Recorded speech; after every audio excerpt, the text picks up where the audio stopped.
jin maupun manusia dengan dua salat ini, kecuali Allah Subhanahu wa taala akan melindungi mereka. Nabi sallallahu alaihi wasallam juga menyampaikan, "Lam ara mithlahun," aku pernah melihat surat yang Allah Subhanahu wa taala turunkan semisal dengan surat Al-Falaq dan An-Nas. Dan juga di dalam beberapa riwayat salat witirnya Nabi Muhammad sallallahu alaihi wasallam di rakaat yang ketiga itu membaca Qul huwallahu ahad, kemudian ditambah Qul a'udzu birabbil falaq, kemudian ditambah lagi Qul a'udzu birabbin nas. Di dalam satu rakaat setelah membaca Al-Fatihah menambah dua surat setelah Qul huwallahu. Itu sudah singgung juga Nabi sallallahu alaihi wasallam memberikan nasihat kepada para sahabatnya agar jangan sampai meninggalkan kedua sholat ini setiap hari.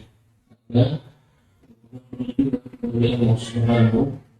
Jadi jangan sampai berhambat Allah Subhanahu. Firman Allah Azza wa Jalla pada surat Al-Falaq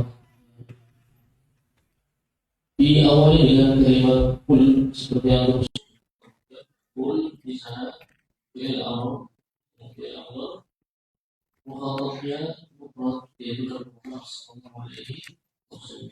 Tetapi khitab itu untuk seluruh umatnya. Dan dengan ijma' para sahabat, semua perkataan perintah Allah Subhanahu wa taala kepada Muhammad sallallahu alaihi wasallam itu perintah beliau sallallahu alaihi wasallam dan perintah untuk seluruh umatnya kecuali yang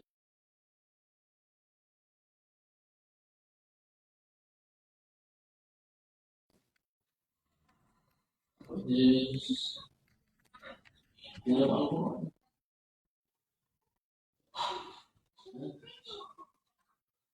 Itu dunia.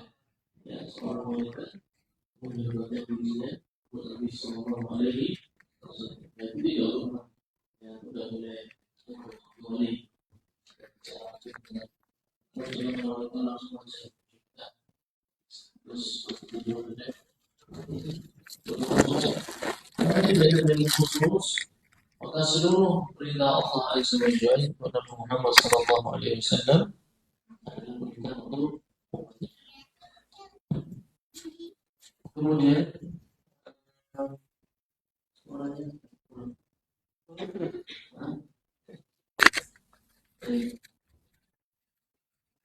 aku untuk berwakil pada mana pada diterjemah apa waktu subuh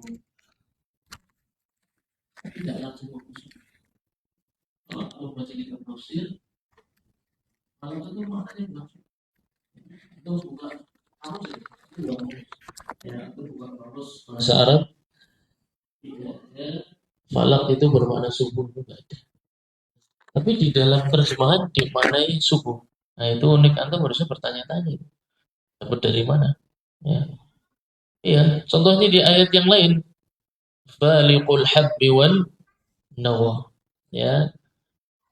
Faliq itu fa'il ya, isim fa'il. Falaq itu sifat musyabbah sama. Ketemu lagi sifat musyabbah namanya apa kue ya.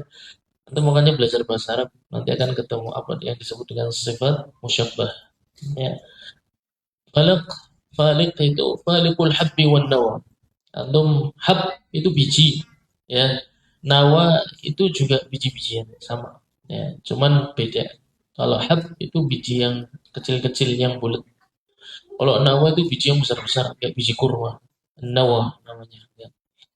Kalau diletakkan di tanah ya hab dan nawa diletakkan di tanah, kena matahari, kena air, lama-lama meletek. Ya ya. Meletek itu bahasa Indonesia apa? Pecah ya, pecah, terbelah. Ya, biji itu terbelah, kemudian tumbuhlah tanaman. Itulah yang dikatakan faliqul habbi wan nawa. Anda harusnya tanya, siapa yang mecah biji ini di dalam tanah? Ya dah, masa pecah dewek? Ya, gimana caranya?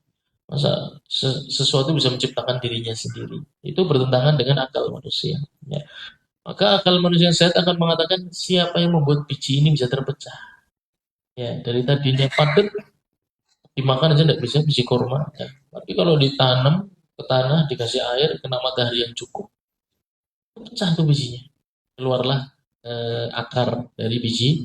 Siapa yang memecah biji tersebut? Itulah dalam Al-Quran, faliqul habbi wan nawa. Nah, faliq itu adalah yang memecah biji. Falak dan falik itu memiliki makna yang sama. Ya, falak itu yang dipecah.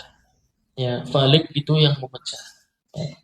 Jadi yang terpecah, nah apa hubungannya dengan subuh? Nah, nanti akan sampai ke waktu subuh.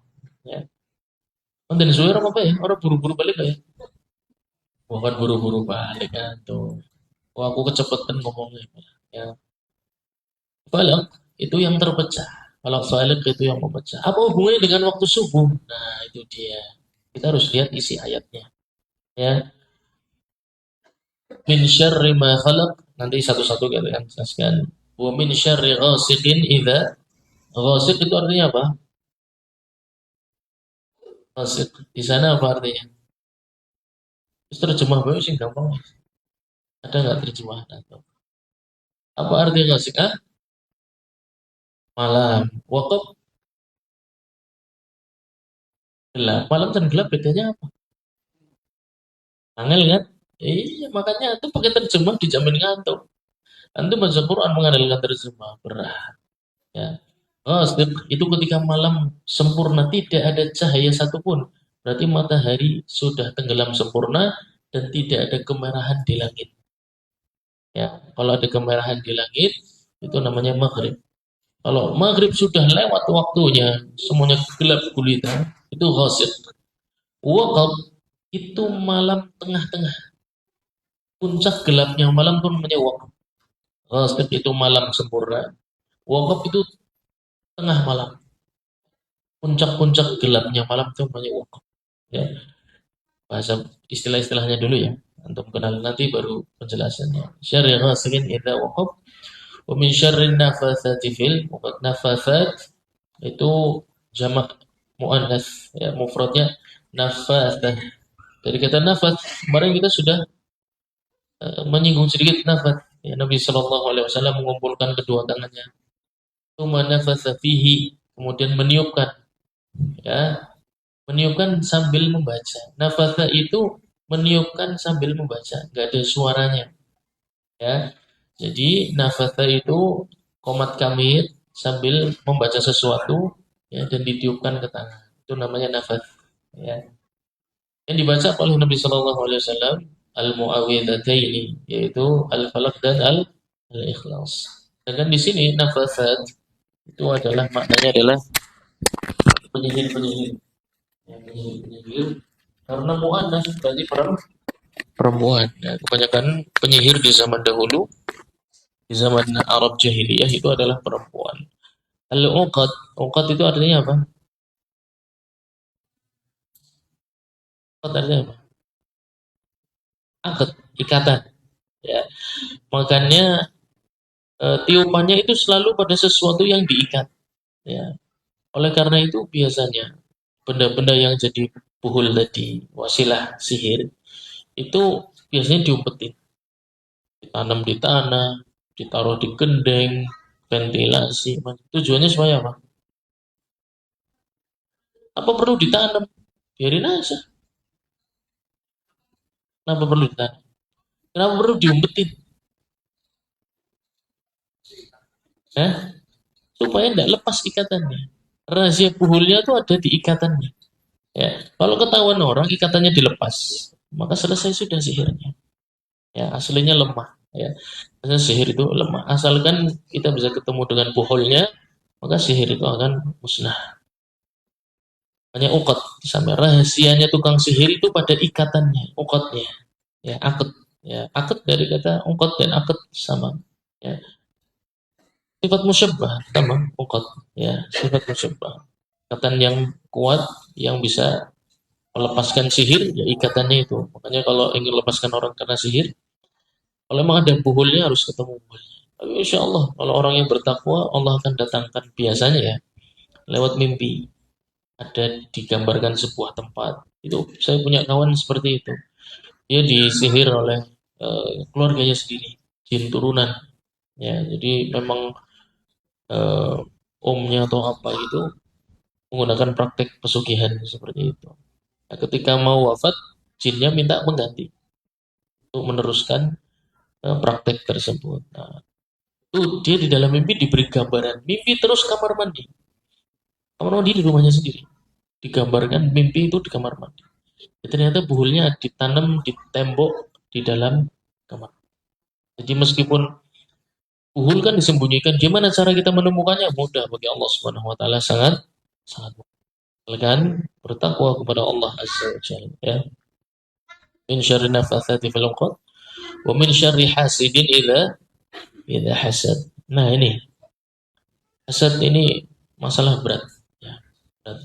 Hasad ini berkaitan dengan nikmat, masalah berkaitan dengan nikmat. Anda perhatikan sebuah hadis Nabi Shallallahu Alaihi Wasallam ya. Ini harus antum ingat betul-betul. Ya. Nabi Shallallahu Alaihi Wasallam bersabda, "Ista'inu fi injahi qada'i hawaijikum bil kitman, fa inna kulladhi ni'matin mahsud." Ya. Minta tolong kepada Allah Subhanahu Wa Taala dan bantu antum untuk menyelesaikan hajat antum dengan tidak cerita ke siapapun. Kitman, diam. Ya. Antum ada rencana membangun bandara misalnya Tegal, antum diam, jangan banyak cerita sama orang. Antum cita-cita membangun rumah sakit, ya nggak usah cerita-cerita. Nyumpan bangun rumah sakit, nyumpan bangun bandara, nyumpan tuh helikopter, nggak usah cerita-cerita. Fa inna kulladzi ni'matin mahsudun. Ini sesuatu yang sudah Allah tentukan. Antum suka tidak suka, terima tidak terima harus terima. Semua orang yang diberikan nikmat itu rawan menjadi objek hasad. Resikonya apa? Resikonya kalau antum tidak hati-hati dalam menjaga nikmat ini supaya tidak menimbulkan hasad, maka ada yang namanya penyakit apa? Ain. Ya, ain itu kepanjangannya apa? Ainul hasad. Ain itu singkatan, kepanjangannya ainul hasad. Ya, tidak bisa gara-gara orang lihat-lihatan kemudian kenapa tidak? Itu muncul karena ada hasad terlebih dahulu.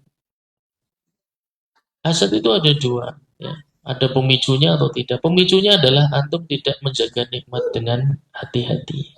Ya, gampang mengumbar prestasi. Ya, antum banyak prestasinya gampang diumbar depan umum. Ya, antum punya banyak simpanan harta di rumah cerita-cerita.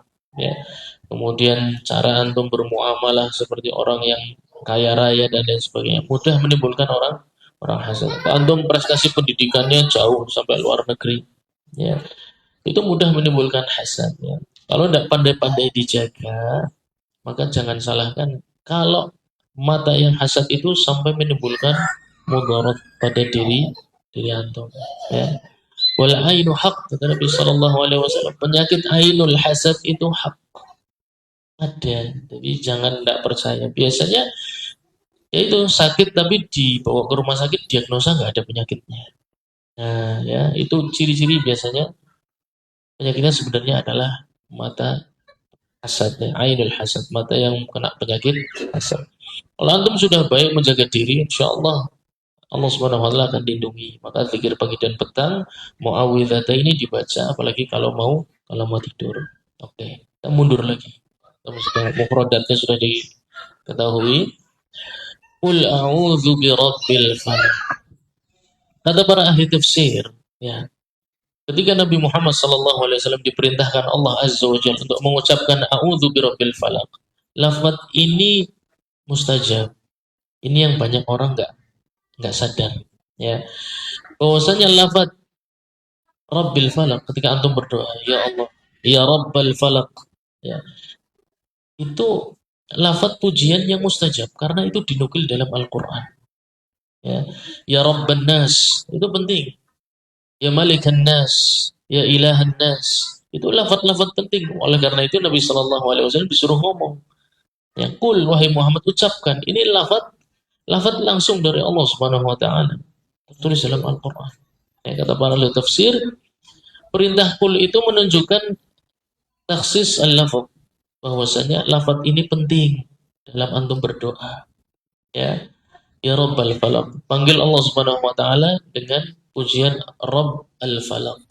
Ya, yang apa tadi? Rob itu menguasai, menciptakan. Falak artinya apa? Subuh mening. Nah, nanti antum tahu kenapa dimaknai subuh, sebabnya apa? Pelan-pelan ya. Falak itu yang terpecah, yang terbelah. Kenapa dimaknai subuh? Nah, Qul a'udzu birabbil falaq. Lafadznya penting ya. Pelajaran di ayat pertama, lafadznya penting. Antum ucapkan itu. Kalau butuh pertolongan Allah Subhanahu wa taala, jangan ragu untuk menyebut Rabbal Falaq. Ya, karena itu lafaz yang Allah perintahkan kepada Nabi Muhammad sallallahu alaihi wasallam. Qul a'udzu birabbil falaq min syarri ma khalaq. Dari segala bentuk keburukan yang engkau ciptakan.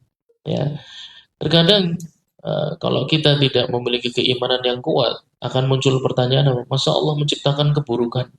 Ya, min syarri ma khalaq, dari keburukan yang diciptakan Allah Subhanahu wa taala. Tapi memang betul Allah Subhanahu wa taala berfirman di ayat yang lain, "Wala nabluwannakum bil khairi wasyarri."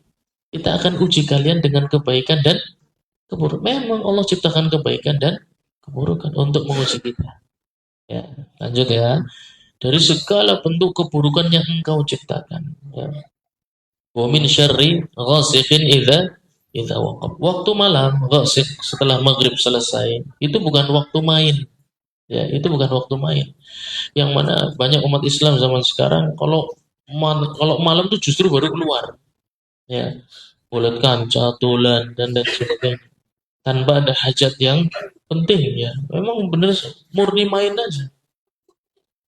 Ghasiqin idza waqab. Kata para ahli tafsir, malam itu wasilah yang paling tepat untuk banyak sekali keburukan. Oleh karena itu, Anda melihat banyak kejadian-kejadian yang buruk itu terjadinya di malam hari. Motor hilang, kebanyakan malam apa siang? Malam hari. Begal, kebanyakan malam apa siang? Malam hari. Sakit aja. Siangnya sembuh, malamnya sakit. Banyak kok penyakit begitu kan? Iya.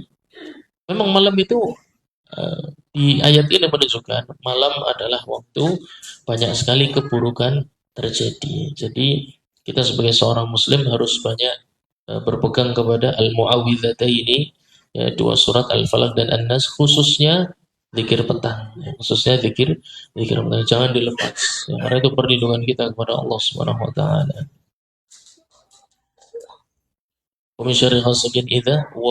Nah, yang paling buruk dari malam hari adalah tengah malamnya. Makanya jangan dianjurkan kita bangun. Ya, dianjurkan kita bangun di tengah malam untuk apa? Untuk salat, berdoa. Karena itu waktu paling banyak keburukan terjadi di malam hari ya pas tengah malam. Maling motor jarang. Nyolong motor jam 8 malam tuh jarang. Ya. Paling mulai malam jam 10, jam 11, ya. Jam 2, jam 3 itu kebanyakan jam-jam itu. Ya.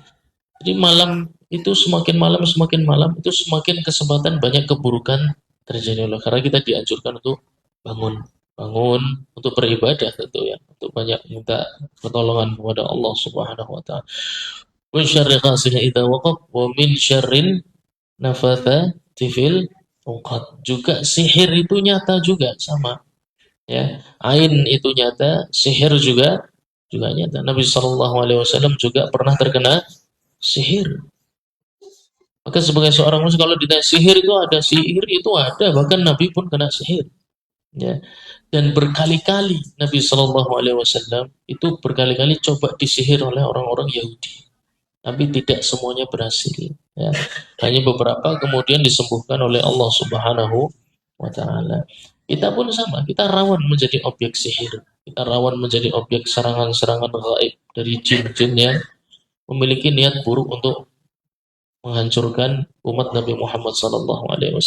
Nah, malam hari itu wasilah mereka untuk melancarkan serangan. Oh, barang siapa yang biasanya ini kalau di negeri kita ini sihir nyerang para pelaku usaha, ya, para pelaku usaha, antum usaha apapun, rawan lagi makanan, ya, usaha makan tuh ada yang centongnya 5 juta, ya, ada yang uyahnya 10 juta, larang-larang. Wah, serangan dalam makanan tuh. Kuncinya di surat ini menyampaikan apa? Kalau malam itu jangan cuma tidur. Ya, karena serangannya terjadi saat malam itu. Ya. Jadi banyak-banyak ketika malam itu bangun, baca Al-Quran, salat, berzikir, baca muawwidhataini, ya insyaallah taala sihir itu akan berat untuk masuk dan menyerang. Tapi kita kadang kalah dengan ya hawa nafsu, pengennya tidur, tidur, tidur. Ya. Untuk para pelaku usaha yang rawan serangan sihir itu, usahakan bangun malam tuh sudah menjadi menu wajib pelaku usaha. Ya, pelaku usaha itu menu wajibnya adalah bangun malam. Tidak bisa tidak. Kenapa? Karena serangan hasad orang lain itu sangat besar. Ya. Dan jangan merasa diri ini kuat. Ya. Kalau kuat hanya mengandalkan iman saja sudah bisa. Buat apa diturunkan surat Al-Mu'awwidhataini? Ya. Bahkan Allah Subhanahu wa taala menyuruh kepada Nabi Muhammad, "Qul a'udzu birabbin nas, qul a'udzu birabbil falaq." Nabi saja disuruh berlindung kepada Allah Subhanahu wa taala, apalagi kita. Kita lemah. Ya, untuk berperang melawan hal-hal seperti itu kita butuh bantuan Allah Subhanahu wa taala. Wa min syarri hasidin idza hasad. Kita ulangi lagi tadi, antum ini yang punya nikmat banyak, nikmat ilmu, nikmat harta, apapun itu rawan menjadi objek hasad seseorang. Ya, supaya tidak menjadi objek hasad, maka janganlah mudah ria, mudah mengumbar prestasi antum. Ya, sembunyikan hal-hal baik dalam diri antum dan kemudian kalau punya cita-cita, kalau punya rencana, usahakan jangan ceritakan kepada siapapun. Jangan mudah cerita kecuali orang-orang yang fiqah. Kecuali antum percaya punya teman, istilah zaman sekarang bestie ya. Kalau zaman dulu jakwir ya. Kalau antum punya teman-teman yang baik dan akrab, antum cerita kepada mereka. Dan kan perlu, manusia kan memang ya hajatnya ngobrol. Ya, madaniyun bittaba kata Ibnu Khaldun rahimahullah taala, manusia itu madaniyun bittaba. Manusia itu makhluk sosial secara tabiat, ya, diciptakan untuk ngobrol memang ya. Cerita, tapi jangan sembarang orang, hati-hati ya. Banyak orang-orang yang hasad dan semua nikmat itu rawan menjadi objek hasad sudah menjadi ketentuan Allah Subhanahu wa taala. Maka jaga diri baik-baik, tingkatkan amalan saleh, muawwidhataini al-falaq dan an-nas. Oh iya tadi belum ya. Kenapa dinamakan subuh ya? Baik. Kata ulama ahli tafsir, gelapnya malam itu dulu itu betul-betul yang namanya gelap gulita itu dirasakan oleh orang zaman dulu. Ya. Kapan gelapnya ini pecah? Ketika waktu subuh. Ya, ketika waktu subuh tiba, maka gelap tadi ada putih-putihnya. Mulai fajar apa yang pertama? Fajar kadhib, ya, mulai pecah itu hitam-hitamnya. Gelap gulitnya mulai pecah. Makanya istilahnya adalah falak, yang terpecah. Ya, aslinya mana yang terpecah. Tapi lebih spesifik betul tadi waktu subuh. Ya, tapi kalau langsung dimaknai waktu subuh, antum tidak tahu makna aslinya, antum bingung. Padahal falak itu bukan subuh, ya, tapi terpecah. Kenapa dimaknai terpecah? Karena malam hari seakan-akan pecah. Nah, juga kata Pak ahli tafsir ini faedah bagus. Antum kalau punya masalah yang tidak selesai-selesai, ya, bagaikan malam yang gelap gulita, maka yang bisa menyelesaikannya hanyalah Allah Subhanahu. Dan jangan putus asa. Jangan putus asa. Apapun antum punya rencana, cita-cita tidak pernah tercapai. Ya, antum punya tujuan yang tambah dikejar tambah jauh. Ya, seperti malam yang gelap. Tidak ada jalan keluar, peteng dedet, nggak tahu celahnya di sebelah mana. Tenang, ya, ada Allah Subhanahu Wa Taala, Rabbul Falak. Dia akan memecah kegelapan itu. Ya, dia akan membuat masalah yang nampaknya nggak ada ujungnya, jadi ada cahaya. Yang gelap gulita jadi terang. Ya, insyaallah taala. Nah, itu pelajaran dari surat Al-Falaq. Kalau antum baca Quran sambil memahami maknanya, insyaallah taala faidah dari surat itu akan antum merasakan dalam kehidupan sehari-hari. Baik, yang sedikit ini semoga bermanfaat untuk kita semua. Subhanakallahumma wa bihamdika asyhadu an la ilaha illa anta astaghfiruka wa atubu ilaik. Wassalamualaikum warahmatullahi wabarakatuh.